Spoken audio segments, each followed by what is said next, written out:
Hi friends, welcome to Meera's novella. ഇനിയെന്നും ഭാഗം 18. തങ്ങൾക്ക് കിട്ടിയ പുതിയ പ്രൊജക്റ്റിനെ പറ്റിയും ദേവിയാണ് ഇനി കമ്പനി മുന്നോട്ട് കൊണ്ടുപോകുക എന്നും വളരെ അഭിമാനത്തോടെ തന്നെ ജോൺ എല്ലാവരോടും പറഞ്ഞു. കമ്പനിയുടെ MD കിരൺ അല്ല, മറിച്ച് ദേവിയാണെന്നുള്ളത് എല്ലാവർക്കും ആശ്ചര്യമായിരുന്നു. കാരണം എല്ലാവരുടെയും കണ്ണിലും കിരൺ ആയിരുന്നു കമ്പനിയുടെ MD. സംസാരം കഴിഞ്ഞ് എല്ലാവരോടും എൻജോയ് ചെയ്യാൻ പറഞ്ഞ് ദേവി സ്റ്റേജിൽ നിന്നിറങ്ങി വന്ന ഗസ്റ്റിനോട് സംസാരിച്ചുകൊണ്ട് നിന്നു. പലപ്പോഴും അവന്റെ കണ്ണുകൾ മേരിയുടെ കയ്യിലിരിക്കുന്ന അമ്മു മോളിലായിരുന്നു. ദേവു വരുന്നവരെ സ്വീകരിക്കേണ്ട തിരക്കിലായിരുന്നു. മേരിയുടെ കയ്യിൽ സന്തോഷത്തോടെ ഇരിക്കുന്ന മോളെ കണ്ടതും അവൾക്കും സന്തോഷം തോന്നി. അതേ സന്തോഷത്തോടെ അടുക്കളയിലേക്ക് നടക്കാൻ തിരിഞ്ഞ ദേവു എൻട്രൻസ് കടന്ന് വീട്ടിലേക്ക് വരുന്നവരെ കണ്ടതും ഞെട്ടിത്തരിച്ചു നിന്നു. അവളുടെ കണ്ണുകൾ ഒരു പിടച്ചിലൂടെ അനുവിനും അഞ്ജുവിനും വേണ്ടി പരതി. ഒട്ടും ആലോചിക്കാതെ അവൾ മേരിക്കടുത്തേക്ക് ചെന്നു. മോൾക്ക് ഫുഡ് കൊടുക്കണം എന്ന് പറഞ്ഞ് ധൃതിയിൽ അമ്മു മോളെ എടുത്ത് അകത്തേക്ക് നടന്നു. ചേച്ചിയമ്മേ, പരിഭ്രമത്തോടെയുള്ള അനുവിന്റെ വിളി കേട്ടതും ദേവു തിരിഞ്ഞു നോക്കി. ഭയം നിറഞ്ഞ മുഖവുമായി അനുവും അഞ്ജുവും ദേവുവിന്റെ അടുത്തേക്ക് വന്നു. അവിടെ അവർ വന്നിട്ടുണ്ട് ചേച്ചിയമ്മേ. ദിയ, ദക്ഷ്, രണ്ടുപേരുണ്ട്. എനിക്ക് പേടിയാവുന്നു ചേച്ചിയമ്മേ. നമ്മളെ കണ്ടാൽ തിരിച്ചറിഞ്ഞാൽ. ചോദിക്കുമ്പോൾ കഴിഞ്ഞുപോയ പേടിപ്പെടുത്തുന്ന പല കാര്യങ്ങളും അവർ 3 പേരുടെയും മനസ്സിലൂടെ കടന്നുപോയി. മക്കളെ, നിങ്ങൾ പേടിക്കണ്ട, ചേച്ചിയമ്മയില്ലേ? ഞാനുള്ളപ്പോൾ നിങ്ങളെ അവർ ഒന്നും ചെയ്യില്ല. നിങ്ങൾ പേടിക്കണ്ട. എത്രയും പെട്ടെന്ന് അമ്മുമോളെയും കൊണ്ട് നിങ്ങൾ ഇവിടെ നിന്ന് വീട്ടിലേക്ക് പോണം, അവരുടെ കണ്ണിൽ പെടാതെ. അപ്പൊ ചേച്ചിയമ്മയോ? നമുക്ക് ഒരുമിച്ച് പോകാം. അഞ്ജു പേടിയോടെ പറഞ്ഞതും ദേവു അവളെ ചേർത്ത് പിടിച്ചു. നോക്ക്, ചേച്ചിയമ്മയെ ഈ കൊലത്തിൽ കണ്ടാൽ ആർക്കും മനസ്സിലാകില്ല. അതുപോലെയല്ല നിങ്ങൾ. കണ്ടാൽ തിരിച്ചറിയും. പിടികൊടുക്കാൻ പറ്റില്ല നമുക്ക്. ഇപ്പോൾ എതിർത്ത് നിൽക്കാനുള്ള ശക്തിയോ പണമോ സ്ഥാനമോ ഒന്നും തന്നെയില്ല. അതുകൊണ്ട് സൂക്ഷിക്കണം. നമുക്ക് ഒരുമിച്ച് പോകാൻ പറ്റില്ല. നിങ്ങൾ പോകുന്നവരെ അവരുടെ ശ്രദ്ധ നിങ്ങളിൽ എത്തപ്പെടാതെ ഞാൻ നോക്കിക്കൊള്ളാം. അത് എന്തോ പറയാൻ വന്ന അനുവിനെ ദേവു തടഞ്ഞു. പ്ലീസ് മോളെ, ചേച്ചി പറയുന്നത് കേൾക്ക്. നിങ്ങൾ ഇപ്പൊ തന്നെ പുറകുവശത്തു കൂടി റോഡിലേക്ക് ചെല്ലണം. ഞാനൊരു ഓട്ടോയോ കാറോ വിളിച്ച് അങ്ങോട്ട് വിടാം. അതിൽ കയറി വേഗം പോണം. അധികം വൈകാതെ ഞാൻ വന്നോളാം. ദേവു പറഞ്ഞതും അവർ സമ്മതം മൂളി അവിടെ നിന്നും പോയി. മുഖം അമർത്തി തുടച്ച് ദേവു പാർട്ടി നടക്കുന്നിടത്തേക്ക് നടന്നു. ഹലോ ദേവി. കിച്ചണിനോട് സംസാരിച്ചുകൊണ്ടിരുന്ന ദേവി തിരിഞ്ഞു നോക്കിയതും കണ്ടു വശ്യമായ ചിരിയോടെ നിൽക്കുന്ന ദിയയെയും കപടമായ ചിരി മുഖത്ത് വരുത്തി നിൽക്കുന്ന ദക്ഷിണയെയും. ഞങ്ങൾ ഇവിടെ വരുമെന്ന് ഒട്ടും പ്രതീക്ഷിച്ചില്ലല്ലേ? വരാതിരിക്കാൻ സാധിക്കുമോ? എന്റെ അളിയൻ എന്നെ വിളിച്ചതല്ലേ? പുച്ഛത്തോടെ ദക്ഷ് പറയുമ്പോൾ അതേ പുച്ഛം ദേവിയുടെ മുഖത്തുമുണ്ടായിരുന്നു. അതേ ഭാവത്തോടെ ദിയെ നോക്കിയപ്പോൾ കണ്ടു ചുറ്റുമുള്ളതെല്ലാം വിസ്മരിച്ച് തന്റെ ദേഹത്തുള്ളിടെ ഓടി നടക്കുന്ന അവളുടെ കണ്ണുകളെ. അവളിൽ നിന്നും മുഖം തിരിച്ച് ദേവി ദക്ഷിന്റെ അടുത്തേക്ക് ചെന്നു. പ്രതീക്ഷിച്ചിരുന്നു നിന്റെ വരവ്. പിന്നെ നിങ്ങൾ വന്നതിൽ സന്തോഷം. വന്ന സ്ഥിതിക്ക് വല്ലതും ഞെണ്ണി. ദേ, ഈ നിൽക്കുന്ന നിന്റെ പെങ്ങളെ വിളിച്ചോണ്ട് സ്ഥലം വിടാൻ നോക്ക്. എന്നെ ചൊറിയാൻ നിൽക്കാതെ. അത്രയും പറഞ്ഞ് ദേവി തിരിഞ്ഞു നടന്നു. അവരെ ദേഷിച്ചു നോക്കി കിച്ചുവും അവന് പിന്നാലെ പോയി. എന്തോ പറയുവാൻ മുന്നോട്ടാഞ്ഞ ദക്ഷിനെ ദിയ തടഞ്ഞു. വെറുതെ ചൊറിഞ്ഞ് അവന്റെ കയ്യിൽ നിന്ന് വാങ്ങിക്കൂട്ടണ്ട. ഒരിക്കൽ അങ്ങനെ വാങ്ങിക്കൊണ്ട് കിടന്നത് 3 മാസമാണെന്ന് മറക്കണ്ട. നീ എന്നെ കളിയാക്കാൻ വേണ്ടിയാണോ ഇവിടേക്ക് കൊണ്ടുവന്നത്? വർദ്ധിച്ച ദേഷ്യത്തോടെ ദക്ഷ ചോദിച്ചപ്പോൾ ദിയ അവനെ നോക്കി ചിരിച്ചു. അവനെ വെറുപ്പിക്കുന്നത് ഇപ്പോൾ ബുദ്ധിയല്ല, അറിയാലോ. അവന്റെ കയ്യിൽ നിന്നും ചതിയിലൂടെ നേടിയ കമ്പനി എപ്പോൾ വേണമെങ്കിലും തകർന്നടിയാം. പിന്നെ നമ്മുടെ തന്ത എന്ന് പറയുന്ന ആള് ചെയ്തു വെച്ചിരിക്കുന്ന കാര്യങ്ങൾ ഒക്കെ നിനക്ക് ഞാൻ പറയാതെ തന്നെ അറിയാലോ. അവളെ കണ്ടെത്തുന്നതുവരെ ഒന്നും നമുക്ക് കിട്ടാൻ പോകുന്നില്ല. സോ ഇപ്പം നമ്മൾ ദേവിയെ നമ്മുടെ കൂടെ കൂട്ടിയേ പറ്റൂ. ദിയ പറഞ്ഞതും ദക്ഷ അവളെ നോക്കി പുച്ഛിച്ചു. ആ അങ്ങോട്ട് ചെന്നേച്ചാലും മതി. അവനിപ്പോ ആ പഴയ ഡേവിഡല്ല. നിന്നെ പ്രണയിച്ച് നിനക്ക് വേണ്ടി സ്വന്തം സ്വപ്നങ്ങൾ ഉപേക്ഷിച്ച് നിന്നെ വിശ്വസിച്ച് നടന്നിരുന്നവനല്ല. അവനിപ്പോൾ നിന്നോടും എന്നോടും പക മാത്രമാണ്.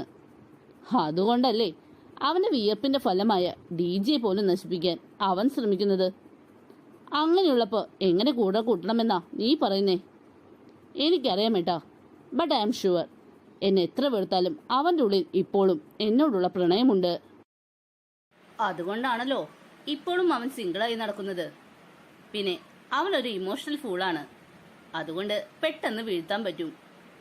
ഇപ്പൊ എന്റെ ആവശ്യം അവന്റെ പുതിയ കമ്പനി മാത്രമല്ല. I need him. എത്രയോ ആണുങ്ങളെ കൂടെ ഞാൻ കിടന്നിട്ടുണ്ട്. ബട്ട് അവനിലൊന്നുമില്ലാത്ത എന്തോ ഒന്ന് അവനിലേക്ക് എന്നെ അട്രാക്ട് ചെയ്യുന്നു. എനിക്ക് അവനെ വേണം. ഒരു രാത്രിക്കല്ല, ഒരുപാട് കാലത്തേക്ക്. Diya, just stop. ഇതൊക്കെ പിന്നീടുള്ള കാര്യമല്ലേ. ഇപ്പൊ നീ അവന്റെ വെറുപ്പ് എങ്ങനെ മാറ്റാം എന്ന് ആലോചിക്കൂ.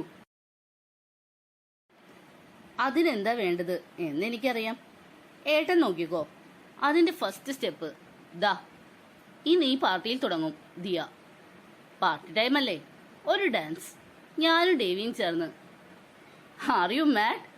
നീയും ഡേവിയും ഒരുമിച്ച് ഡാൻസ്? ഇംപോസിബിൾ. ദക്ഷ് പറഞ്ഞതും ദിയയ്ക്ക് വല്ലാത്ത ദേഷ്യം വന്നു. ഏട്ടൻ എന്നെ പുച്ഛിക്കണ്ട. ഞാനിന്ന് അവനൊപ്പം ഡാൻസ് കളിച്ചിരിക്കും. അവനെ കൊണ്ട് അവൻ വെറുപ്പും മറപ്പുമാണെന്ന് പറഞ്ഞ എന്റെ ദേഹത്ത് തൊടിയിച്ചിരിക്കും. അഞ്ജുവും അനുവും അമ്മുമോളെയും കൊണ്ട് വേഗം തന്നെ പുറകുവശത്തുകൂടി റോഡിലേക്ക് നടന്നു. കുറെ നേരം നിന്നെങ്കിലും ദേവു അയക്കാമെന്ന് പറഞ്ഞ വണ്ടി കാണാതെ അവരിൽ പരിഭ്രമം നിറഞ്ഞു. അപ്പോഴാണ് അഞ്ജുവിന്റെ കയ്യിലിരിക്കുന്ന ഫോൺ അടിച്ചത്. ദേവു ആണ് വിളിക്കുന്നത് എന്ന് കണ്ടതും അവൾ വേഗം ഫോൺ എടുത്തു. എന്താ ചേച്ചിയമ്മേ, വണ്ടി വന്നില്ലല്ലോ? മോളെ, ചേച്ചി വിളിച്ചു നോക്കി. നമുക്ക് പരിചയമുള്ള ആർക്കും ഒഴിവില്ല. ഈ രാത്രി പരിചയമില്ലാത്ത വണ്ടിയിൽ എങ്ങനെയാ നിങ്ങളെ ഞാൻ പറഞ്ഞയക്കുക? എനിക്കറിയില്ല ഇനി എന്താ ചെയ്യേണ്ടതെന്ന്. വിഷമത്തോടെയുള്ള ദേവുവിന്റെ സംസാരം അവർക്ക് സങ്കടമുണ്ടാക്കി. ദേവുവിനോട് വിഷമിക്കണ്ടായിരുന്നു. ദേവിന് പുറത്തേക്ക് വരാൻ പറ്റുന്ന സമയം വരെ അവർ ആരും കാണാതെ കുറച്ച് മാറി നിന്നുകൊള്ളാം എന്ന് പറഞ്ഞു. ഫോൺ വെച്ചുവെങ്കിലും അവരെ പറ്റി ആലോചിച്ച് അവൾക്ക് പേടി തോന്നി. ആകെ ടെൻഷനോടെ ഇരിക്കുന്ന ദേവുവിനെ കണ്ടതും കിച്ചു അവളുടെ അടുത്തേക്ക് ചെന്നു. ഏയ്, താൻ എന്തെങ്കിലും ടെൻഷൻ അടിച്ചിരിക്കുന്നേ? കിച്ചു അടുത്ത് നിന്ന് ചോദിച്ചതും ആലോചനയിൽ ഇരുന്നിരുന്ന ദേവു ഞെട്ടിക്കൊണ്ട് അവനെ നോക്കി. ഇന്നലെ വീട്ടിൽ വന്നപ്പോൾ കണ്ടതിനാൽ അവൾക്ക് ആളെ മനസ്സിലായിരുന്നു. പക്ഷേ കണ്ടിട്ട് ഇതുവരെ ഒന്ന് സംസാരിക്കുക പോലും ചെയ്യാത്ത ആളോട് എന്തു പറയും എന്നറിയാതെ അവൾ നിന്നു. ഹലോ, ഇത് എന്താ ആലോചിച്ച് നിൽക്കുന്നേ? ഞാൻ കിഷോർ, ദേവിയുടെ ഫ്രണ്ടാണ്. ഇന്നലെ നമ്മൾ കണ്ടിരുന്നു. പക്ഷേ സംസാരിക്കാൻ പറ്റിയ ഒരു സിറ്റുവേഷൻ ആയിരുന്നില്ലല്ലോ. എനിവേ, താൻ എന്തിനാ ഇവിടെ ടെൻഷൻ അടിച്ചിരിക്കുന്നേ? എന്തെങ്കിലും പ്രശ്നമുണ്ടോ? അവന്റെ സംസാരം കേട്ടതും അവൾ അവനെ നോക്കി പുഞ്ചിരിച്ചു. അവനോട് സംസാരിക്കാൻ തുടങ്ങിയതും മേരി അവളുടെ അടുത്തേക്ക് വന്നു. മോളെ, ദേവു, അമ്മുമോളും അഞ്ജുവും അനുവും എവിടെ? ഇവിടെ ഒന്നും കാണാനില്ലല്ലോ. മേരി ചോദിച്ചതും അവരോട് എന്തു മറുപടി പറയണം എന്ന് ദേവു ഒരു നിമിഷം ആലോചിച്ചു. മേരിക്ക് തന്നെ സഹായിക്കാൻ പറ്റും എന്ന് തോന്നിയതും അവൾ പറഞ്ഞു, അമ്മച്ചി, അത് അനുമോൾക്ക് തലവേദന. ഇവിടുത്തെ സൗണ്ടും ഒക്കെ കൂടിയായപ്പോൾ അത് കൂടി. അതുകൊണ്ട് അവരോട് പോയിക്കോളാൻ ഞാൻ പറഞ്ഞു. പക്ഷേ അവർക്കൊരു വണ്ടി കിട്ടിയിട്ടില്ല. അയ്യോ, അവരെന്തിനാ മോളെ തന്നെ പറഞ്ഞയച്ചത്? ഇവിടെ ഏതെങ്കിലും റൂമിൽ കിടന്നോളാൻ മോൾക്ക് പറയാമായിരുന്നില്ലേ? പ്രായമായ പെൺകുട്ടികളെ ഈ നേരത്ത് ഒറ്റയ്ക്ക് വിടാൻ പാടുണ്ടോ? അത് അമ്മച്ചി, ഞാൻ... മേരി പറഞ്ഞ വാക്കുകൾ അവളിലും പേടി നിറച്ചു. അവളുടെ മുഖത്തെ ഭയം കണ്ടതും മേരിക്ക് വിഷമമായി. മോള് വിഷമിക്കണ്ട. അവരെ ഇനിയിപ്പോ ഇങ്ങോട്ട് പിടിക്കാൻ നിൽക്കണ്ട. ഇവിടുത്തെ തിരക്കും ബഹളവും തലവരെ കൂട്ടുകയുള്ളൂ. മോനെ കിച്ചു, നീ ഇപ്പോ ഫ്രീ ആണെങ്കിൽ അവരെ ഒന്ന് കൊണ്ടാക്കടാ. എല്ലാം കേട്ടുകൊണ്ട് അടുത്തു നിന്നിരുന്ന കിച്ചുവിനോട് മേരി പറഞ്ഞതും ദേവു അവനെ ഒന്ന് നോക്കി. ഒരു തവണ മാത്രം കണ്ടിട്ടുള്ള വ്യക്തിയെ എങ്ങനെ വിശ്വസിക്കും എന്നൊരു ഭയം അവളിലുണ്ടായിരുന്നു. അത് മനസ്സിലാക്കിയ കിച്ചു അവളുടെ അടുത്തേക്ക് ചെന്നു. താൻ പേടിക്കണ്ട, ദേവിയുടെ ഫ്രണ്ട് എന്നതിലുപരി മേരിയമ്മയ്ക്ക് ഞാൻ മകൻ തന്നെയാണ്. അതുകൊണ്ട് തനിക്ക് എന്നെ വിശ്വസിക്കാം. തന്റെ അനിയത്തിമാരെ ഞാനാകാം വീട്ടിലേക്ക്. പേടിക്കണ്ട. താൻ അവരെ ഒന്ന് വിളിച്ചു പറഞ്ഞാൽ മതി. ദേവു മേരിയമ്മയെ നോക്കിയതും അവർ ഇരു കണ്ണ് ചിമ്മിച്ചിരിച്ചതും അവൾ പുഞ്ചിരിയോടെ തലയാട്ടി. അവൾ അനുവാദം പേടിച്ച് പുറത്തേക്ക് നടക്കുമ്പോൾ കിച്ചുവിന്റെ കണ്ണുകൾ അഞ്ജുവിനെ തേടി അലഞ്ഞു. പോകുന്നതിനേക്കാൾ മുന്നേ അവളോട് സംസാരിക്കണം എന്ന് കരുതിയെങ്കിലും എവിടെയും അവളെ കാണാത്തത് അവന് നിരാശയുണ്ടാക്കി. പോകുന്ന വഴി കിരണിനെ കണ്ടതും കാര്യം പറഞ്ഞ് അവനെയും കൂട്ടി കിച്ചു പുറത്തേക്ക് നടന്നു. ആരുടെയും കണ്ണിൽ പെട്ടെന്ന് പെടാത്ത വിധം റോഡ് സൈഡിലെ ഒരു മരത്തിന്റെ ചുവട്ടിലേക്ക് നീങ്ങി നിന്നു അഞ്ജുവും അനുവും. അനുവിന്റെ തോളിൽ കിടന്ന് ഉറക്കം പിടിച്ചിരുന്നു അമ്മുമോള്. പെട്ടെന്നാണ് അവർക്ക് മുന്നിൽ ഒരു കാർ വന്നു നിന്നത്. പെട്ടെന്ന് അത് കണ്ടതും വന്ന ദിയും ദക്ഷയുമായിരിക്കുമോ എന്നവർ ഒരു നിമിഷം ഭയന്ന് ഒരടി പിന്നിലേക്ക് നീങ്ങി നിന്നു. കാറിനകത്ത് ഇരുന്നിരുന്ന കിച്ചുവും കിരണിനും പക്ഷേ അവരെ കണ്ടപ്പോൾ ആശ്ചര്യമായിരുന്നു. ദേവു പറഞ്ഞു കൊടുത്ത സ്ഥലത്തേക്ക് ചെല്ലുമ്പോൾ ഒരിക്കലും അനുവും മഞ്ജുവുമായിരിക്കും ദേവുവിന്റെ അനിയത്തിമാർ എന്നവർ വിചാരിച്ചിരുന്നില്ല. ഡോർ തുറന്ന് കിരൺ പുറത്തിറങ്ങിയതും അവർ രണ്ടുപേരും ആശ്വാസത്തോടെ നെഞ്ചിൽ കൈവച്ചു. അവനെ നോക്കി രണ്ടുപേരും പരിചിത ഭാവത്തിൽ ചിരിച്ചു.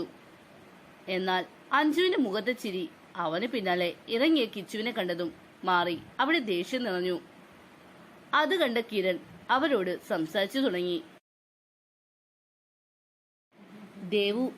ദേവുഭദ്രയുടെ സിസ്റ്റേഴ്സ് ആണോ നിങ്ങൾ രണ്ടുപേരും? സംശയത്തോട് ചോദിച്ചതും അതെ എന്ന് തലയാട്ടി അനു. ഓക്കെ, നിങ്ങളെ ചേച്ചി പറഞ്ഞിട്ടാണ് ഞങ്ങൾ വന്നത് നിങ്ങളെ വീട്ടിലേക്ക് ആക്കി തരാൻ. നിങ്ങൾ വണ്ടിയിലേക്ക് കയറിക്കോളൂ. കിരൺ പറഞ്ഞതും അനുവും മഞ്ജുവും മുഖത്തോട് മുഖം നോക്കി. പിന്നെ അവർ വന്ന വില കൂടിയ കാറിനെയും. നോക്കണ്ട, ഈ സമയം ഇവിടെ വേറെ വണ്ടി കിട്ടുക എളുപ്പമല്ല. അതുകൊണ്ടാണ് നിങ്ങളുടെ ചേച്ചിയും മേരിയമ്മയും കൂടി ഞങ്ങളെ ഇങ്ങോട്ട് പറഞ്ഞു വിട്ടത്. പേടിക്കാതെ വന്ന് വണ്ടിയിൽ കയറിക്കോളൂ. കിരൺ പറഞ്ഞതും അനു മുന്നിലേക്ക് നടക്കാൻ തുടങ്ങിയതും അഞ്ജു അവളെ കയ്യിൽ പിടിച്ചു നിർത്തി. അനു സംശയത്തോടെ അവളെ തിരിഞ്ഞു നോക്കി. കിരണും. എന്നാൽ ആ നേരം കിച്ചു അവരെ ശ്രദ്ധിക്കാതെ കാറിൽ ചാരി നിന്ന് ഫോൺ നോക്കിക്കൊണ്ടിരിക്കുകയായിരുന്നു. വേണ്ട, ഞങ്ങൾ വരുന്നില്ല നിങ്ങൾക്കൊപ്പം. അഞ്ജു ഉറപ്പോടെ പറഞ്ഞതും അത്രയും നേരം അവരെ ശ്രദ്ധിക്കാതെ നിന്നിരുന്ന കിച്ചു അവൾക്ക് മുന്നിൽ വന്നു നിന്നു. ഞങ്ങൾ നിങ്ങളുടെ ഡ്രൈവർ ഒന്നല്ല, പറയുന്നതൊക്കെ കേൾക്കാനായിട്ട്. ചേച്ചി പറയുന്നു കൊണ്ടാക്കാൻ, അനീറ്റി പറയുന്നു വരില്ല എന്ന്. നിനക്കൊക്കെ വേണ്ടി പാർട്ടി ആസ്വദിക്കേണ്ട സമയം കളഞ്ഞാണ് ഞങ്ങൾ വന്നത്. അതുകൊണ്ട് വലിയ വർത്താനം പറയാൻ നിൽക്കാണ്ട് വന്ന് കയറാൻ നോക്ക്. ദേഷ്യത്തോടെ കിച്ചു പറഞ്ഞതും അഞ്ജു അവനെ പുച്ഛത്തോടെ നോക്കി. ഞങ്ങൾ വരുന്നില്ല. കിച്ചുവിന്റെ മുഖത്ത് നോക്കി അവൻ പറഞ്ഞ അതേ ദേഷ്യത്തോടെ അവളും തിരിച്ച് മറുപടി നൽകി.